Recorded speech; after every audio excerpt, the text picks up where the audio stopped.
Hi friends, నేను సతీష్. వెనకాల కనిపిస్తున్న ఈ బైక్ నేను తీసుకొని 3 ఇయర్స్ అవుతుంది. అయితే ఈ బైక్ వచ్చేసి మా ఊర్లో ఒక్కటే ఉంది, యమహా ఎఫ్జెడ్. అండ్ మిగతా బైక్స్ అన్నీ కూడా పల్సర్. సో చాలామంది అడుగుతున్నారు, అన్న ఈ బైక్ అంటే దీని ఆకారం చూసి ఇది పెద్దది అనుకుంటున్నారు నిజానికి, బట్ కాదు. ఇది కూడా సేమ్ యాజ్ పల్సర్కి ఆ బడ్జెట్లోనే వచ్చే బైక్. అండ్ ఒకసారి దీని గురించి నాకున్న ఎక్స్పీరియన్స్ నేను మీకు చెప్దామని చెప్పేసి ఈ వీడియో అయితే చేస్తున్నాను.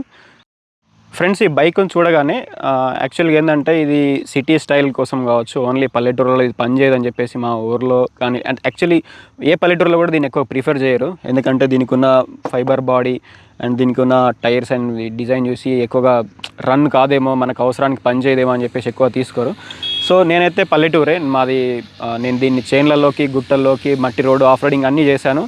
ఆన్ రోడ్ కూడా ఎక్కువగా తిరిగాను. సో దీని గురించి నాకున్న ఎక్స్పీరియన్స్ అయితే మీకు ఈ వీడియోలో చెప్తాను. సో ఫ్రెండ్స్, మీరు మన ఛానల్ కనుక ఫస్ట్ టైం వచ్చినట్లయితే ఛానల్ని సబ్స్క్రైబ్ చేయండి. And end of the video మీకు యూస్ఫుల్ అనిపించి మీ బండి గురించి మీరు తెలుసుకొని మీకు నచ్చినట్టు అనిపిస్తే లైక్ చేయండి. అండ్ మీ ఫ్రెండ్స్కి కూడా షేర్ చేయండి. ఒకవేళ వాళ్ళు మీకు ఈ బైక్ కనుక తీసుకోవాలనిపిస్తే మనకి వాళ్ళకు యూస్ఫుల్ అవుతుంది. అండ్ వీడియోలోకి ఎంటర్ అవుదాం.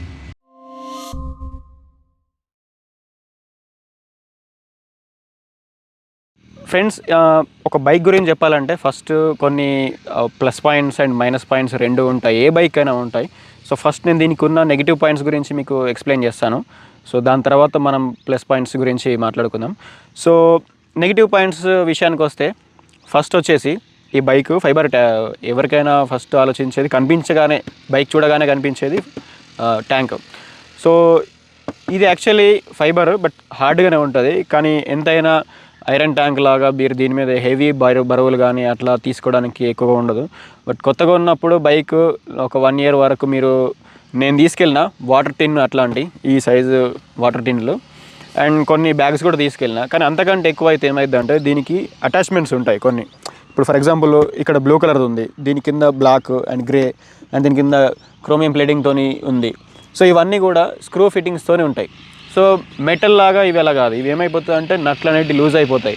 1 ఇయర్ తర్వాత ఏమవుతుందంటే ఈ నట్లు అనేవి లూజ్ అయిపోతాయి, ఆ స్క్రూలు అనేవి లూజ్ అయిపోతాయి. దానివల్ల ఏమవుతుందంటే మీరు నార్మల్గా ఆఫ్ రోడింగ్ చేసేటప్పుడు వైబ్రేషన్స్కి ఇది సౌండ్ చేస్తుంది. అండ్ అదొకటే కాకుండా ఎక్కువ పెడితే విరిగిపోయే అవకాశం ఎక్కువ. నార్మల్గా ఇంజన్ వైబ్రేషన్స్ కారణం కూడా సౌండ్ చేస్తుంది. సో ఏజ్ పెరిగిన కొద్దీ. సో ఇదొకటి first minus point. And second వచ్చేసి దీనికి ఉన్న ప్లస్ పాయింట్ హైట్, అంటే ఆన్ రోడింగ్కి.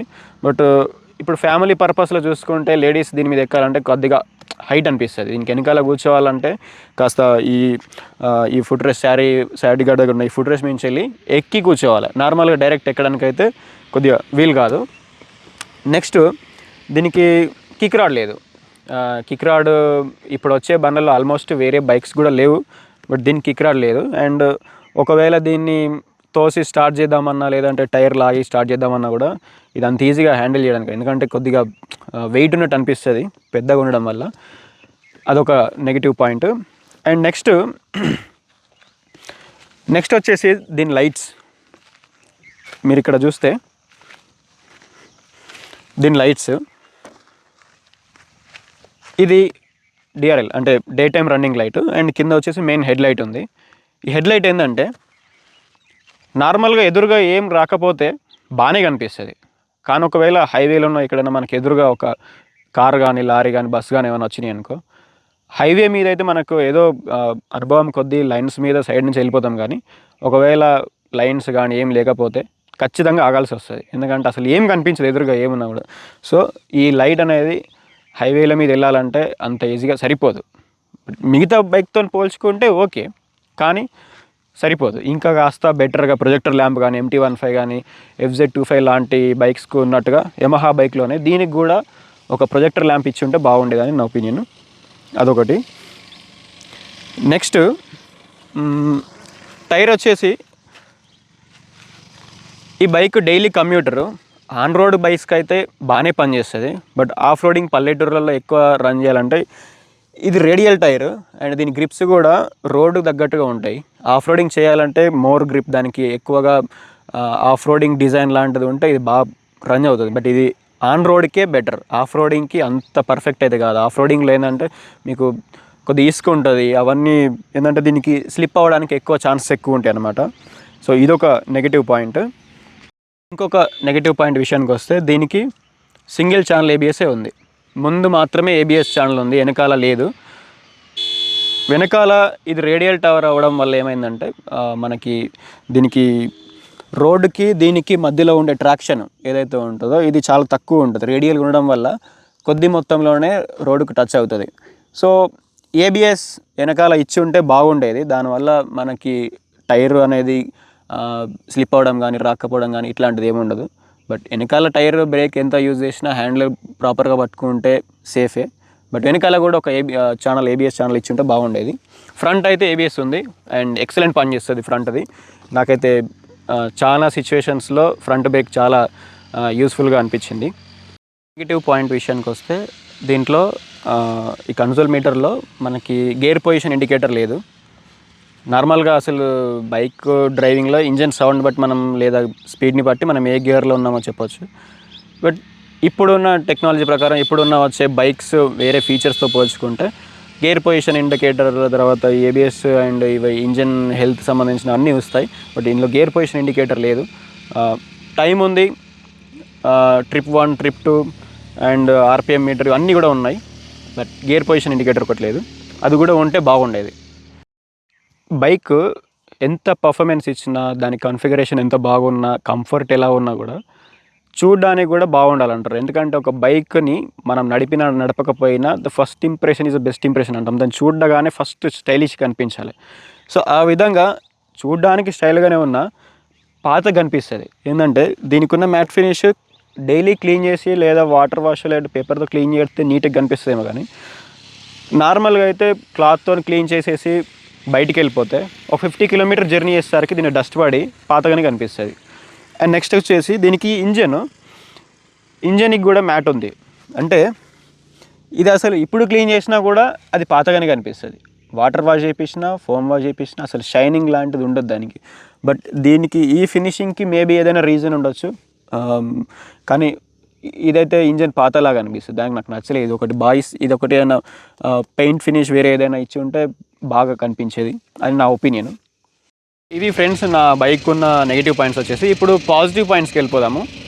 సో ఫస్ట్ ఒకసారి కన్సోల్ మీటర్ చూద్దాము, దీంట్లో మనకి ఏమేమి ఉన్నాయనేది.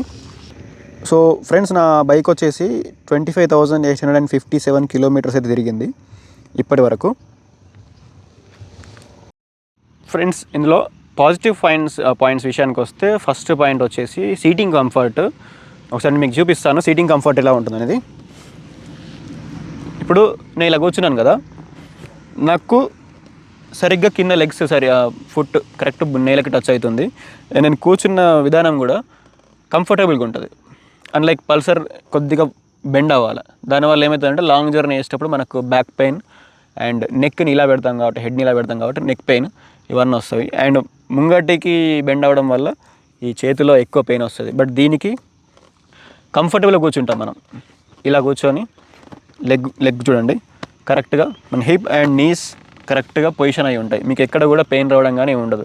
మీరు నాన్ స్టాప్గా ఒక 200 కిలోమీటర్స్ వరకు వెళ్ళవచ్చు. కంఫర్టబుల్గా జర్నీ ఉంటుంది మీద. సో ఇది సీటింగ్ పొజిషన్. అండ్ మీ చేతులు కూడా ఎల్ షేప్లో ఉంటాయి. రైడర్ అంటే నార్మల్గా లాంగ్ డ్రైవ్ చేయడానికైనా ఎవరికైనా బైక్ డ్రైవింగ్ చేసేటప్పుడు, అన్లైక్ స్పోర్ట్స్ బైక్ నేకెడ్ బైక్లు ఎలా ఉంటాయంటే మీ హ్యాండ్ అనేది ఎల్ షేప్లో ఉండాలి. అప్పుడే మీరు ఎక్కువసేపు డ్రైవ్ అయితే చేయగలుగుతారు. అండ్ నెక్స్ట్ సీటు, దీనికి మంచి కుషన్ ఉంటుంది, చాలా కంఫర్టబుల్గా ఉంటుంది. ఇది వచ్చేసి కంపెనీతో వచ్చింది. దీని మీద నేను బైక్ కొన్నప్పుడు మళ్ళీ లెదర్తో చేయించాను. అది మొన్న రీసెంట్గా తీసేసాను, ఓల్డ్ అయిపోయిందని చెప్పేసి. ఇప్పుడు ఇది కొత్తగా కనిపిస్తుంది కదా, ఇది ఒరిజినల్ కంపెనీతో వచ్చిన లెదర్ సీటు. అండ్ మంచి కంఫర్టబుల్ ఉంటుంది, వెనకాల కూడా సరిపోతుంది seat. And next another plus point ఈ బైక్లో బ్రేక్స్ వచ్చేసి ముంగట్ రిజర్వాయర్ నిసిన్ అండ్ బ్రేక్ క్యాలిపర్ వచ్చేసి బైబ్రేక్ కంపెనీ నుంచి ఉంది.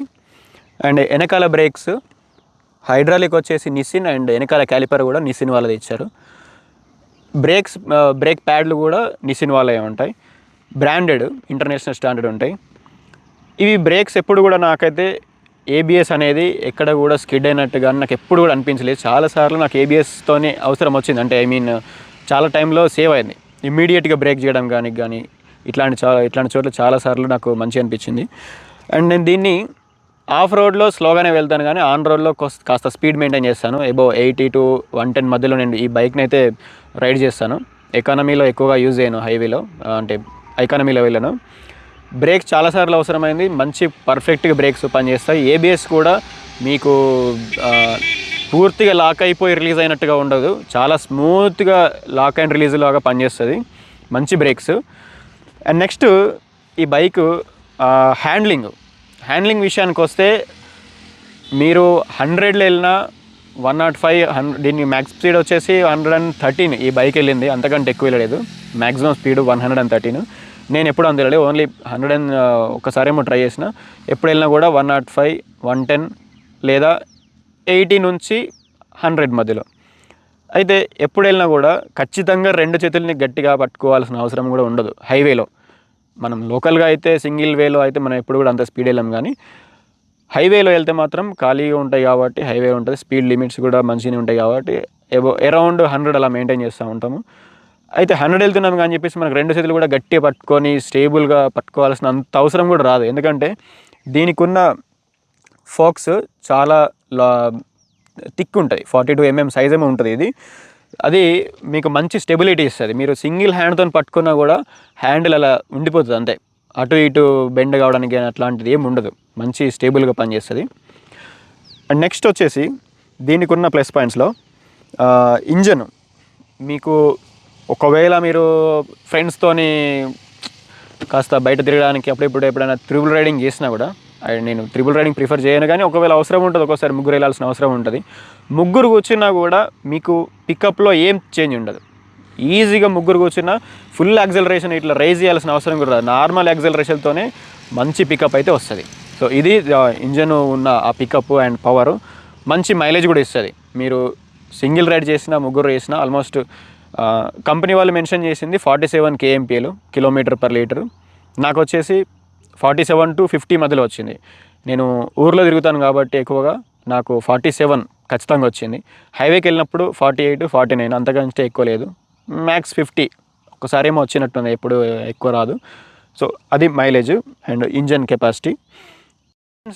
అనదర్ ప్లస్ పాయింట్ విషయానికి వచ్చే, దీనికి సెల్ఫ్ మోటారు 1 క్లిక్తో స్టార్ట్ అవుతుంది. సో ఇప్పుడు ఈ బైక్ తీసుకొని 3 years అయింది కాబట్టి బ్యాటరీ ఇప్పుడు వింటర్ అండ్ కొద్దిగా వీక్ అయిపోయింది బ్యాటరీ. మార్నింగ్ టైంలో కొద్దిగా ఇబ్బంది పెడుతుంది, కానీ వన్స్ ఒకసారి బైక్ డ్రైవ్ చేస్తే మళ్ళీ డే అంతా కూడా సింపుల్గా స్టార్ట్ అవుతుంది. అండ్ కొత్త బ్యాటరీ వేస్తే మాత్రం జస్ట్ ఇట్లా 1 క్లిక్తోనే స్టార్ట్ అయిపోతుంది, ఇబ్బంది పెట్టడం కానీ అట్లాంటిది ఏమి ఉండదు. అండ్ హ్యాండ్లింగ్ నెక్స్ట్, ఎక్కడైనా మీరు యూటర్న్ తీసుకోవాల్సి వస్తే షార్ట్ డిస్టెన్స్లోనే మీరు యూటర్న్ తీసుకోవచ్చు, అట్లా లాంగ్ వెళ్ళి యూటర్న్ తీసుకోవాల్సిన అవసరం ఉండదు. ఒకసారి నేను మీకు చూపిస్తాను సెల్ఫ్ మోటార్ ఎంత ఫాస్ట్గా స్టార్ట్ అవుతుంది, అండ్ ఒకసారి నేను డ్రైవ్ కూడా చేసి చూపిస్తాను ఎంత తక్కువ ఏరియాలో మీరు తింపొచ్చు అనేది.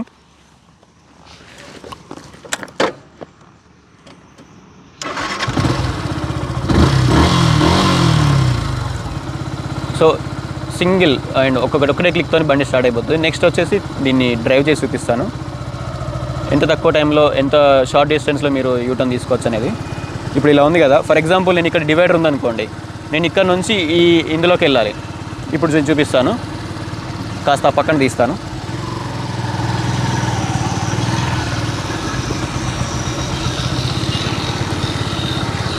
ఇప్పుడు చూడండి, ఇక్కడ యూటర్న్ ఉందనుకోండి, ఇక్కడ నుంచి నేను ఎంత షార్ట్ డిస్టెన్స్లో నేను యూటర్న్ చేయొచ్చు చూద్దాం.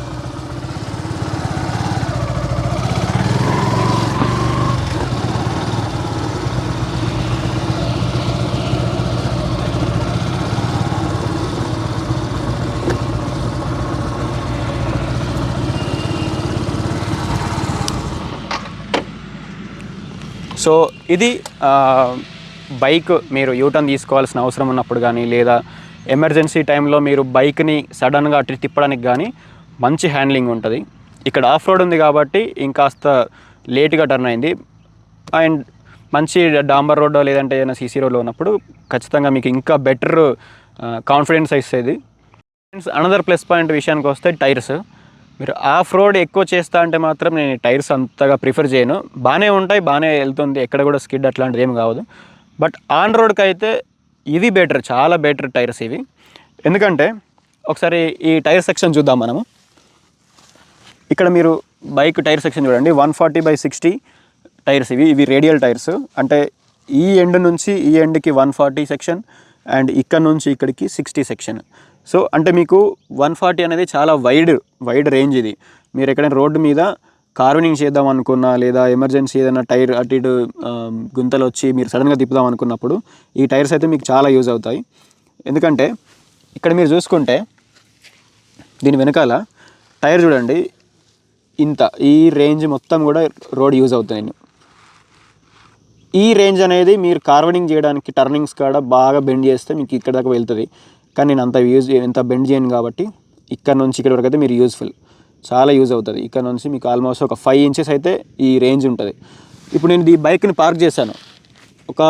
ఒక విధంగా చెప్పాలంటే ఇది మీకు కింద చూసుకుంటే మీకు సరిగ్గా కనిపించట్లేదు, బట్ ఇది ఎక్కువ శాతం రోడ్డుకి టైర్కి మధ్యలో ఎక్కువ ఏరియాని కవర్ చేస్తుంది. దీనివల్ల ఏమంటే ఎక్కువ ట్రాక్షన్ అయితే ఉంటుంది. దాన్ని సింపుల్గా చెప్పాలంటే గ్రిప్. రోడ్డుకి టైర్కి ఎక్కువగా గ్రిప్ ఉన్నప్పుడే మీకు బ్రేక్స్ కూడా అంత కాన్ఫిడెంట్గా వేయగలుగుతారు, లేదంటే జారిపోతున్న ఫీలింగ్ అయితే వస్తుంది. అది మెయిన్. సన్నం టైర్లకి ఎక్కువగా జారి కింద పడిపోతాయి. అది మనం బయట రోడ్ల మీద చూస్తూ ఉంటాం, యాక్సిడెంట్లు అక్కడ ఇక్కడ.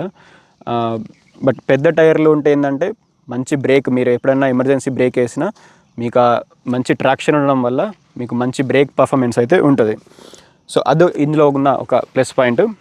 ఫ్రెండ్స్, అనదర్ ప్లస్ పాయింట్ విషయానికి వస్తే, ఏ బైక్ అయినా మనకు సస్పెన్షన్ చాలా ఇంపార్టెంట్. లేదంటే వైబ్రేషన్స్ లేదా గొంతులలో ఎత్తేయడము, లేదా అది ఏం లేక మనకి ఏమవుతుందంటే బ్యాక్ పెయిన్ రావడము, నెక్ పెయిన్ రావడము, వీపు అండ్ మోచేతులు ఈ ఆర్మ్స్ అనేవి చాలా పెయిన్ వస్తాయి. బట్ ఈ బైక్ నేను ఇందాక చెప్పినట్టు మీకు 200 కిలోమీటర్స్ వరకు నాన్ స్టాప్ వెళ్ళొచ్చు. ఎట్లా అంటే దీనికి ఉన్న ఫోక్స్ ఏవైతే ఉంటాయో చాలా మందం ఉంటాయి. దీనివల్ల ఏంటంటే మీకు ముంగట ఉన్న సస్పెన్షన్ అనేది అందులో టైర్లో జనరేట్ అయ్యే ఆ వైబ్రేషన్స్ అనేవి మీకు హ్యాండిల్ దగ్గర రావు, చాలా ఎఫిషియెంట్గా పనిచేస్తాయి. అది దీనికి ఉన్న ప్లస్ పాయింట్. అండ్ నెక్స్ట్ వెనకాల విషయానికి వస్తే, వెనకాల టైర్లో కూడా మీకు ట్విన్ సస్పెన్షన్స్ ఇవ్వరు, మోనోక్రాస్ సస్పెన్షన్ ఇస్తారు. 7 స్టెప్ అడ్జస్టబుల్ ఉంటుంది. సెంటర్లో ఉండడం వల్ల మీకు ఏంటంటే మీకు ఒకవేళ వెనకాల ఏదైనా అన్బ్యాలెన్స్డ్ వెయిట్ కానీ అటు ఇటు అయినా బ్యాగ్స్ వేస్తారు కదా నార్మల్గా, అట్లా వేసినప్పుడు వన్ సైడ్ ప్రెస్ ఎక్కువ కాకుండా మీకు సెంటర్లో ఉంటుంది. దానివల్ల ఏంటంటే మంచి సస్పెన్షన్ అయితే వస్తుంది. ముగ్గురు కూర్చున్నా కూడా సస్పెన్షన్ అనేది చాలా ఎక్సలెంట్ ఉంటుంది. ఇప్పుడు ట్విన్ సస్పెన్షన్లు అనుకోండి, మీరు ఫర్ ఎగ్జాంపుల్ ముగ్గురు కూర్చున్నారు, ముగ్గురికి నేను అసలు ముగ్గురు డ్రైవ్ చేయమని నేను చెప్పాను, బట్ ఫ్రెండ్స్ అంటే కామన్గా ఇలాంటి బైక్స్ ముగ్గురు కూర్చుంటారు. సో అలాంటప్పుడు ఏమవుతుందంటే ట్విన్ సస్పెన్షన్లో మీకు చాలా సాఫ్ట్ ఉంటాయి, అవి ఈజీగా ప్రెస్ అయిపోతాయి. అప్పుడు ఏమైంది, ఎక్కడైనా స్పీడ్ బ్రేకర్ వచ్చినప్పుడు ఇంజన్ కింద తగిలిపోతుంది.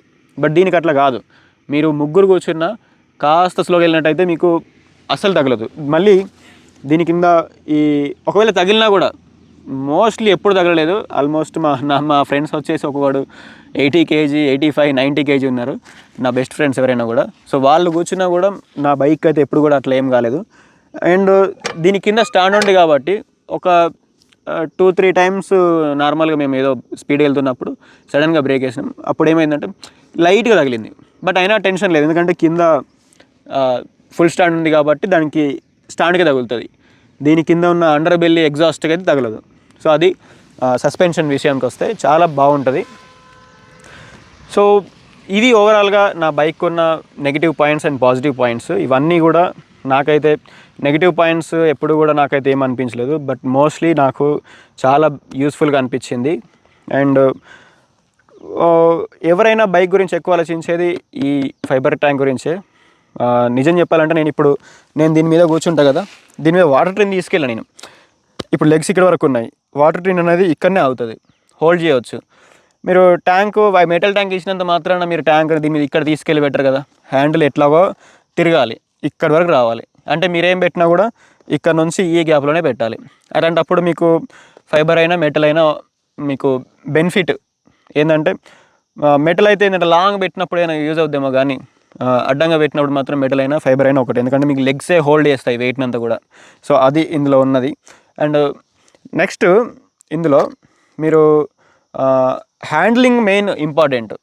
మీరు ఈ ఫైబర్ ట్యాంక్ గురించి లేదా మీరు లేదంటే ఐరన్ ట్యాంక్ గురించి ఎక్కువ ప్రిఫర్ చేస్తే మీరు ఐరన్ ట్యాంక్నే తీసుకోవచ్చు. కానీ నేను ప్రిఫర్ చేసే విషయానికి వస్తే ఒక బైక్ యొక్క స్టెబిలిటీ, బ్రేక్స్, టైర్లు, సస్పెన్షను వీటికి ఎక్కువ ప్రిఫరెన్స్ ఇస్తాను. ఈ ట్యాంక్ నాకు పెద్ద విషయం కాదు. అందుకోసమే నేను ఈ ఫైబర్ ట్యాంక్ అయినా పర్లేదు అని చెప్పేసి ఈ 149cc 150 సెక్షన్ సిరీస్లో ఉన్న బైకుల్లో నేను FZని అయితే చూస్ చేసుకున్నాను. నాకు ఎటువంటి కూడా ఇబ్బంది అయితే ఎప్పుడు రాలేదు. అండ్ ఫైనల్గా సర్వీస్ సెంటర్లో మనకు 5 ఫ్రీ సర్వీస్ ఉంటాయి. అక్కడ మనం సర్వీస్ ఫ్రీ అంటాం, యాక్చువల్గా మొత్తం ఫ్రీ ఉండదు. ఓన్లీ చేసిన లేబర్ ఛార్జ్ ఏదైతే ఉంటుందో అది ఫ్రీ ఉంటుంది. ఒకవేళ బైక్కి ఈ స్విచ్ పని చేయట్లేదన్నా ఈ స్విచ్ చేయాలి, లేదా మిర్రర్ పగిలిపోయినా మిర్రర్ వేయాలి, లేదా ఇంజిన్ ఆయిల్ చేంజ్ చేయాలి, లేదు చాలా రఫ్గా యూజ్ చేశారు చైన్ స్ప్రాకెట్ ఖరాబ్ అయింది చైన్ వేయాలనుకోండి, ఇవన్నిటికి కూడా మనకు బిల్ అవుతుంది. చైన్ స్ప్రాకెట్ 1800 చేంజ్ అవుతుంది. టైర్ వేయాలన్నా కూడా టైర్కి 3500 దాకా అవుతుంది. సో లైట్స్కి వీటికి స్పోక్స్కి ఏం డ్యామేజ్ అయినా కూడా ఫ్రీ సర్వీస్ ఛార్జ్ ఉన్నప్పటికీ ఓన్లీ లేబర్ కాస్ట్ మాత్రమే ఫ్రీ. మిగతా ఏ పార్ట్స్ వేసినా కూడా వాటికి మనం డబ్బులు అనేది పే చేయాలి. ఫ్రీ సర్వీస్ అయిపోతే మళ్ళీ మనం ఫ్రీ సర్వీస్ ఛార్జ్ కాస్ట్ కూడా 500 అండ్ అడిషనల్గా ఎన్నిటికి సర్వీస్ చేస్తున్నారో వాటన్నిటికి అడిషనల్ ఛార్జెస్ అయితే వేస్తారు. సో ఇవి. అండ్ మా ఊరు వచ్చేసి కాగజ్నగర్ పక్కన ఒక విలేజ్. మా కాగజ్నగర్లో యమహా షోరూమ్ లేదు. సో నేను మంచిర్యాలకి వెళ్ళాలి సర్వీస్ కోసము.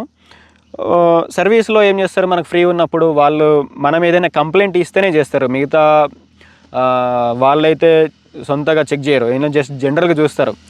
బట్ వాళ్ళు చేసేది ఇంజిన్ ఆయిల్ చేంజ్ చేయడము, వాటర్ వాష్ కొట్టేసి ఇవ్వడం, ఇంతే చేస్తారు.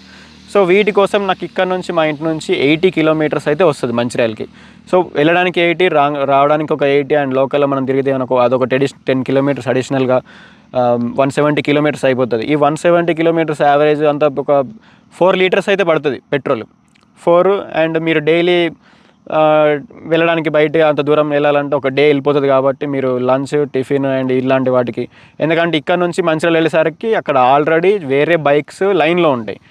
అంటే నా బైక్ సర్వీస్ మధ్యాహ్నం 2, 3 అవుతుంది, ఇంటికి వచ్చేసరికి ఈవినింగ్ అవుతుంది. సో మీరు ఒక డేలో మీకు మీ సొంత ఖర్చులు కూడా అందులో పెరుగుతాయి.